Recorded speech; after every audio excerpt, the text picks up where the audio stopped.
Before we begin, let me ask you something. What would you do if your child came home beaten, bruised, and terrified? Not by strangers, but by the very people meant to protect him. Stay till the end, because what this 12-year-old said in court will leave you speechless. And hey, if you believe kindness can still change the world, make sure to hit that like button and subscribe to Kindness Tales Live. We share stories that open hearts and awaken souls. It was a quiet Friday evening in the small town of Maple Grove, where the air always smelled of freshly cut grass and rain-soaked pavement. Inside a modest house on Willow Street, a single mother named Tanya Brooks was finishing her shift reports on her old laptop, while her son, Eli, was drawing superheroes in his notebook. Life wasn't perfect. They struggled to make rent, and Tanya often worked double shifts at the diner, but love held that home together like glue. Eli was the kind of kid everyone adored. Kind-hearted, polite, always offering to help carry groceries for their elderly neighbor, Mrs. Kent. He dreamed of becoming a police officer one day, believing in the idea that cops protect people. His late father, an Army medic, had taught him that true strength came from compassion. But that belief was shattered one rainy night. Eli had gone to the convenience store 2 blocks away to buy some milk, something he'd done many times before. The streetlights flickered through the mist, and the sound of distant thunder rolled across the sky. As he walked out of the store holding the milk carton close, a police cruiser suddenly pulled up beside him. 2 officers stepped out, Officer Randall and Officer Miles, both towering over him. "Hey, kid!" Randall barked. "What are you doing out here this late?" Eli stammered, "Just getting milk for my mom, sir." But they didn't listen. Randall's flashlight shone directly into Eli's eyes. "We've had reports of a shoplifting suspect, young male, dark hoodie." "That you?" Eli's heart raced. He shook his head, trembling. "No, sir. I didn't steal anything." Before he could say another word, Randall grabbed his arm roughly. The milk fell to the ground, splattering across the wet pavement. Eli screamed in shock as the officer twisted his wrist behind his back. The other officer muttered something about teaching him respect. Moments later, Eli was thrown to the ground, knees scraping the asphalt. He cried, "I didn't do anything!" But his pleas were drowned out by the sound of rain and the weight of injustice pressing down on him. By the time Tanya arrived at the station, having been called by a witness who recognized her son, Eli was bruised, his left cheek swollen. She burst through the doors, screaming his name, tears streaming down her face. "Why? He's just a child," she cried. Officer Randall shrugged, resisted questioning. "We had to use reasonable force." Reasonable force. Those 2 words echoed in Tanya's ears like a cruel joke. She saw her little boy flinch every time a uniformed man passed by. That night she sat beside him on his bed, holding his hand as he whispered, "Mom, I thought cops protect good people." That broke her completely. Determined to seek justice, Tanya contacted attorney Mason Reed, a young lawyer known for taking on cases others avoided. The next few days were a blur of hospital visits, witness statements, and sleepless nights. Social media caught wind of the story. Justice for Eli began trending, but the police department released a statement calling it a misunderstanding. Still, Tanya refused to stay silent. "My son deserves to be heard," she told reporters. And that's how, 2 weeks later, a trembling 12-year-old boy found himself standing in a crowded courtroom, his small voice echoing through the halls of justice. Little did anyone know, the truth Eli was about to reveal wouldn't just shake the courtroom. It would expose something far darker than anyone imagined. The courtroom was silent, so silent that even the faint hum of the overhead lights seemed deafening. Every seat was filled, reporters scribbling notes, cameras flashing as the world watched the small, trembling figure of Eli Brooks, just 12 years old, take the witness stand. His mother, Tanya, sat in the front row, clutching a tissue so tightly it tore in her hand. Judge Harper, a stern but fair woman with years of courtroom experience, looked down at Eli with gentle eyes. "Take your time, son. You're safe here," she said softly. Eli nodded, though his small hands fidgeted nervously on the wooden railing. His eyes darted toward the 2 officers sitting across the room, Officer Randall and Officer Miles, both in uniform, their faces stiff, unbothered. The sight of them made Eli's stomach twist, but he took a deep breath, remembering what his mom had told him the night before. "You're not just telling your story, baby," she whispered. "You're telling the truth for every kid who can't." The prosecutor, Mason Reed, approached the stand slowly.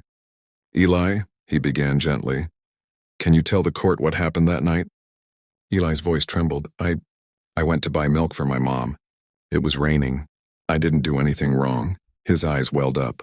"They pulled up in their car and yelled at me. I tried to tell them I didn't steal anything, but they didn't listen." He swallowed hard, his small frame shaking. "One of them grabbed my arm really hard. It hurt. I dropped the milk. And then they pushed me down. They kept saying I was lying. I told them I wasn't, but they just kept yelling." A murmur spread through the courtroom. Tanya looked down, unable to hold back tears. The judge rapped her gavel lightly for silence. Eli wiped his face and continued, "I remember asking them, 'What did I do?' And one of them said, 'You people are always up to something.'" His voice broke on the words. "I didn't even know what that meant. I just wanted to go home." The crowd gasped. Tanya buried her face in her hands as Mason placed a comforting hand on the boy's shoulder. "Eli?" Mason asked softly. "What happened after that?" "They took me to the station. I kept saying I wanted my mom, but they laughed. One officer said, 'Maybe next time you'll learn to respect authority.'" Tears rolled down Eli's cheeks. "I wasn't bad. I wasn't rude. I just wanted to go home." At that moment, even the judge blinked away tears. But the defense attorney stood up, clearing his throat. "Objection, Your Honor. The officers were following protocol. The child was out late, matching the suspect's description." Judge Harper turned her sharp gaze on him. "Protocol doesn't involve bruising a child, counselor." The courtroom erupted in murmurs again. Cameras flashed. The two officers shifted uncomfortably in their seats. Mason seized the moment. "Eli," he said quietly, "you said one of the officers said something before they left you that night. Do you remember what it was?" Eli hesitated. His eyes went distant, as if replaying a nightmare. Then, in a voice so quiet it made everyone lean forward, he said, "No one's going to believe you anyway." The room went dead silent. Judge Harper froze. The jury exchanged glances. Even Randall's jaw tightened for the first time. Tanya sobbed openly now, her hand over her mouth. And then Eli said the words that would make headlines across the country. "But they should believe me. Because the truth doesn't lie, even if people do." Every heart in that courtroom cracked open in that moment. This wasn't just about one child's bruises. It was about something much deeper. A truth the town had ignored for years. As the judge called for recess, Tanya rushed forward and hugged her son tightly. He buried his face in her shoulder, whispering, "Did I do good, Mom?" She held him, trembling. "You did more than good, baby. You told the world what they needed to hear." Outside the courthouse, cameras surrounded them. Protesters held signs. "Justice for Eli. Stop the silence. Children deserve safety." The story spread like wildfire.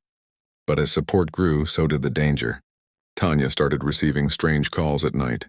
Cars parked outside their home with engines running, and Eli began waking from nightmares whispering, "They're watching us." The truth had finally been spoken, but the fight was far from over.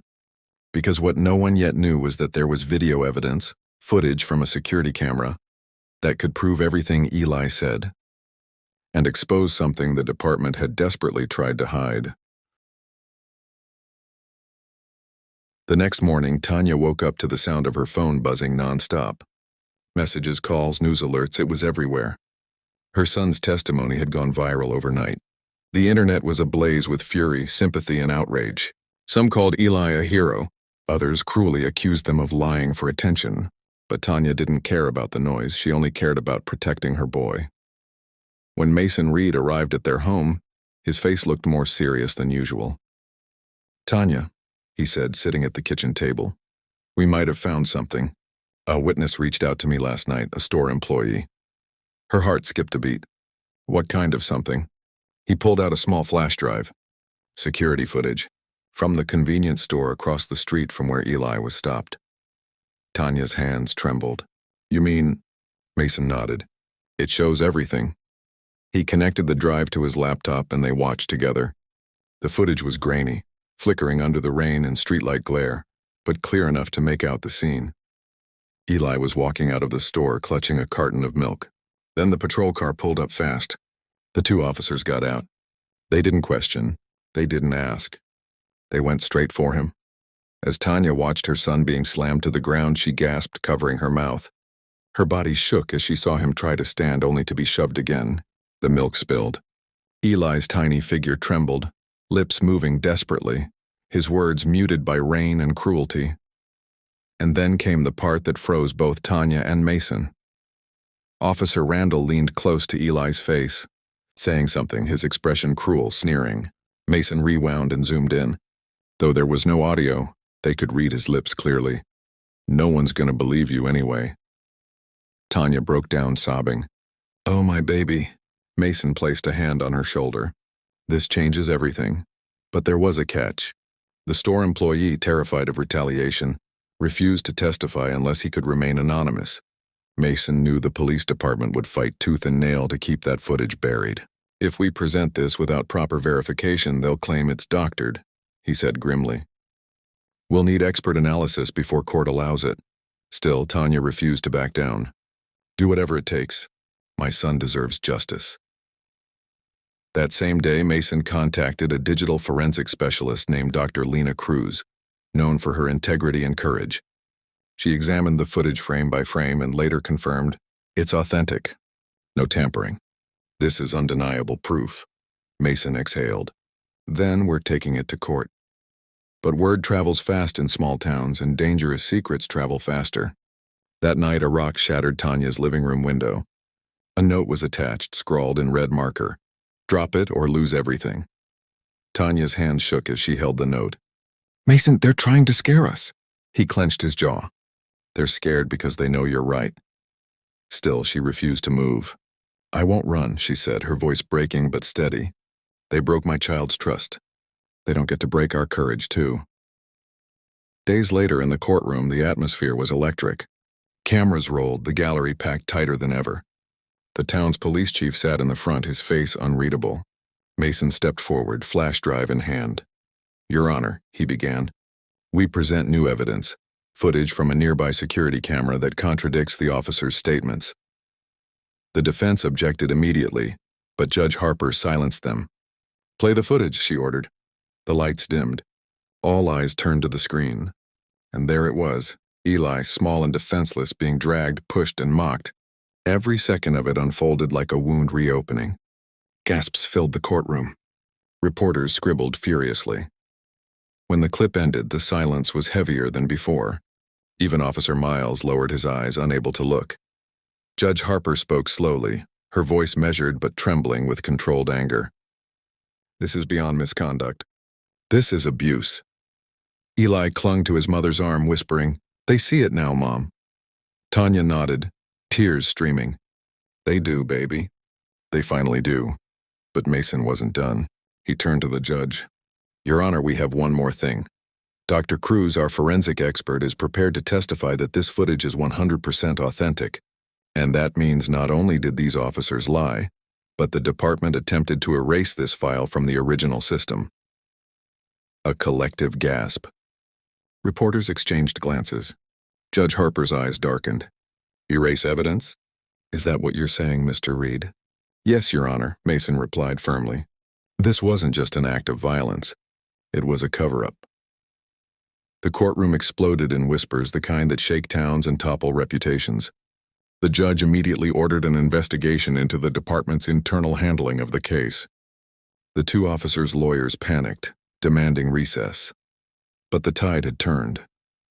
As Tanya hugged Eli tightly, she whispered, You see, sweetheart? The truth always fights its way out. Outside, reporters shouted questions, microphones flashing like lightning. But Tanya said nothing. She only looked up at the cloudy sky and whispered, For every child who's been hurt and silenced, this is for you. Little did she know, the fight wasn't over. Because behind closed doors, powerful people were already working to bury the story before it destroyed everything they'd built. After the courtroom footage went public, the town of Maple Grove was no longer quiet. Protests lined the streets every evening, people carrying signs that read, Justice for Eli, Protect our children, and silence his complicity. The world had seen the truth, and there was no turning back. Yet behind the noise and headlines, Something darker was moving in the shadows, something that didn't want justice but control. Inside the Maple Grove Police Department, tension buzzed like static. Officers whispered in corners, some avoiding eye contact, others burning with resentment. Officer Randall sat at his desk, staring at his suspended badge. The video had gone viral. The department was under federal investigation, and though he tried to hide it, fear had finally crept into his eyes. Captain Hensley, his superior, stormed into the office. "You stupid fool," he hissed. "Do you realize what you've done? You've brought the entire department under scrutiny." Randall clenched his jaw. "You told me to handle it that night." "I did what I was told." Hensley froze, his voice dropping low. "Watch what you say. No one told you to touch that kid." But Randall knew better. He'd been part of the unwritten rules of Maple Grove PD, where power meant never admitting fault, and where keeping order sometimes meant bending justice. "Don't act like this wasn't your idea," he said bitterly. "You wanted the department feared, not respected." Hensley slammed his fist on the table. "Enough, you talk like that again and I'll make sure you never wear a uniform again." Meanwhile, across town, Tanya and Eli were living like ghosts. Curtains closed, lights dim, afraid every sound outside could mean danger. They'd received threats, notes, even someone tampering with Tanya's car. But through it all, she refused to break. "They want us scared, Eli," she said one night, tucking him in. "But courage doesn't mean you're not afraid. It means you keep going anyway." Eli nodded softly. "Dad used to say that too." Tanya smiled faintly. "Then he'd be proud of you right now." At the same time, Mason and Dr. Lena Cruz were digging deeper into the case. Late nights in Mason's small office turned into a hunt for answers. They discovered something buried deep within the police server, a deleted internal report filed the same night of Eli's assault. It mentioned the arrest of a suspect matching a juvenile's description, but with no record of an actual crime. The timestamps matched the moment Randall and Miles stopped Eli. Lena stared at the screen. They falsified the report. Mason's face hardened. Which means this wasn't just two bad cops, it was an institutional cover-up. He gathered the files and slammed the folder shut. "Tomorrow we go to the press."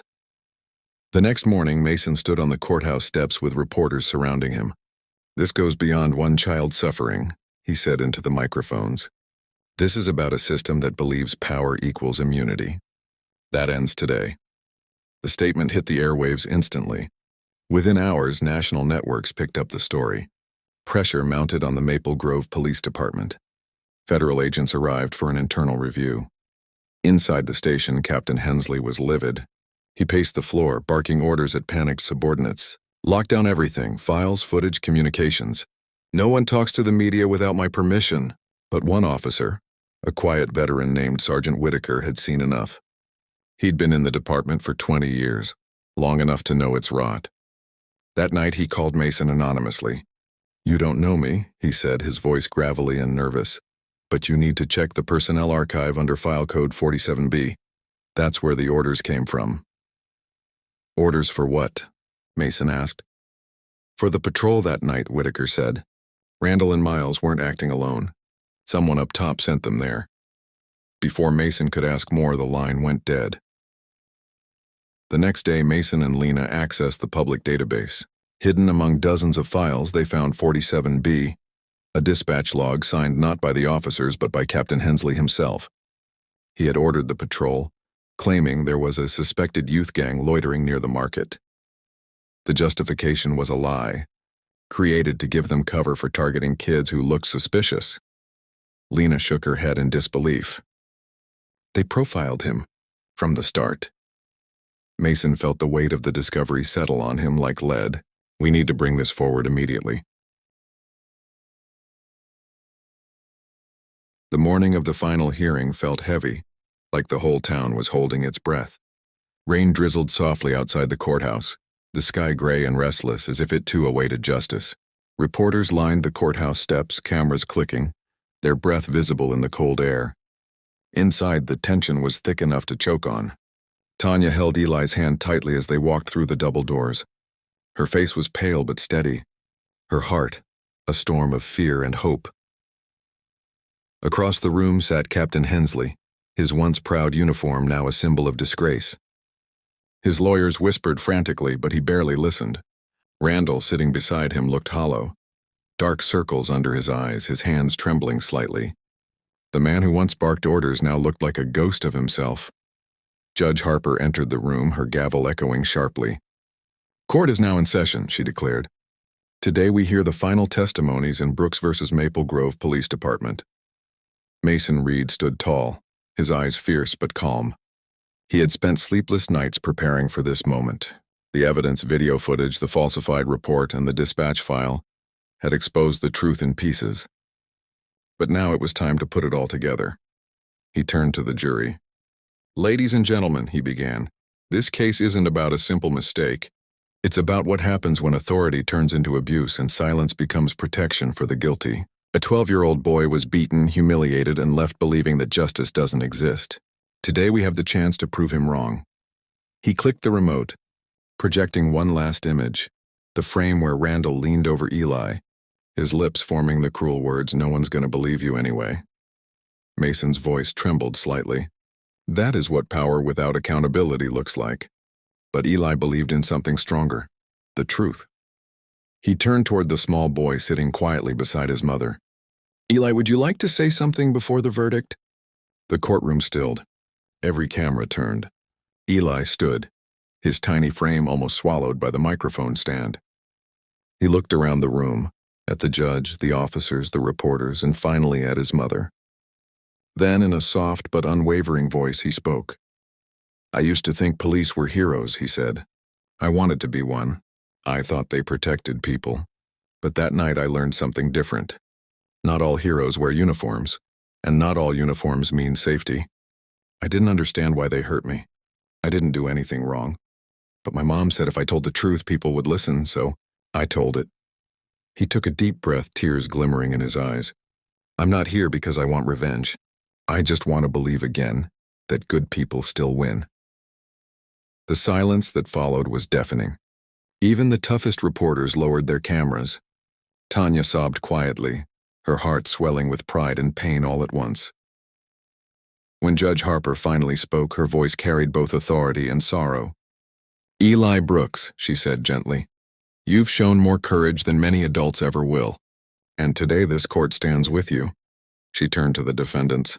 After reviewing the evidence, the court finds officers Randall and Miles guilty of excessive force, falsification of reports, and obstruction of justice. Furthermore, Captain Hensley is found guilty of conspiracy to conceal evidence and abuse of authority. Effective immediately, they are stripped of their positions and will face sentencing under federal law. The courtroom erupted, some cheering, others weeping. Reporters rushed to capture every second. But in the middle of the chaos, Eli just stood there, stunned. Tanya knelt down, cupping his face in her hands. "You did it, baby. You made them listen." He smiled weakly. "Does that mean it's over now?" She hugged him tightly. "For us, yes. But for others, it's just beginning." Outside the courthouse, as the rain began to clear, sunlight broke through the clouds for the first time in days. Protesters and supporters cheered as mother and son stepped onto the courthouse steps. Mason stood beside them, holding a statement to the press, but before he could speak, Eli tugged his sleeve. "Can I say something?" he asked. Mason smiled. "Go ahead." Eli stepped up to the microphones. His voice was small but strong, echoing through the crowd. "I forgive them," he said simply. "Because if I don't, they still win. But I'll never forget what they did, and I hope no one ever does either. We all have to be better than what hurt us." The crowd went silent, then erupted in applause. People cried, strangers hugged, and the world, just for that moment, felt a little less cruel. News outlets ran the story across the nation. 12-year-olds' words, melt hearts, spark police reform. Within weeks, new laws were proposed to mandate body cameras and enforce stricter accountability in small-town departments. Tanya received letters from families around the country thanking her for standing up when others couldn't. Later that night, in their small living room, Eli sat by the window, watching the rain fade into stars. "Mom," he whispered, "do you think Dad saw all this?" Tanya smiled softly, wrapping her arm around him. "Oh, baby, he saw everything. And he's proud. So proud." Outside, the town slept peacefully for the first time in months. Justice had come. not just through punishment but through truth and forgiveness. And somewhere deep inside that small boy's heart, the broken pieces began to heal.